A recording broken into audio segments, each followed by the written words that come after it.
بسم الله الرحمن الرحیم. عرض سلام و ادب دارم خدمت وطندارای عزیز. خوشبختانه که بار دیگر باز به ولسوالی زیبای اناردره آمدیم همراه برادرای عزیز ما رضاکار به هدایت آقای سعید جان صدیقی، آقای جمال سیب ارغمان و آقای سیب غلام رحمانی جان خوشبخت شاهد افتتاح ذخیره آب بدیم که برای 130 فامیل در منطقه تعمیر حضرت سیب افتتاح شد. خداوند متعال و تمام خیرین ما خیر و برکت نصیب کنه. واقعا جای افتخار و جای خوشیه.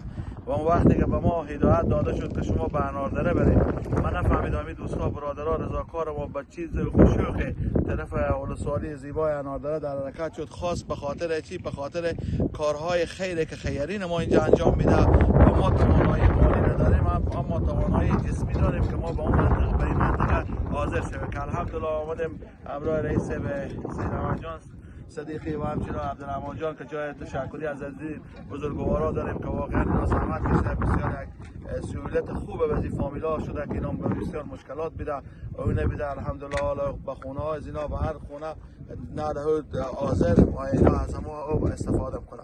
و خداوند متعال به همه خیرین خیر و برکت بده و جا داره باز هم تشکر کنیم از تمام خیرین، مخصوصا آقای غلام رحمانی جان خوشبخت به این کارهای عام المنفعه که در ولسوالی زیبا اناردره انجام بده. خیر.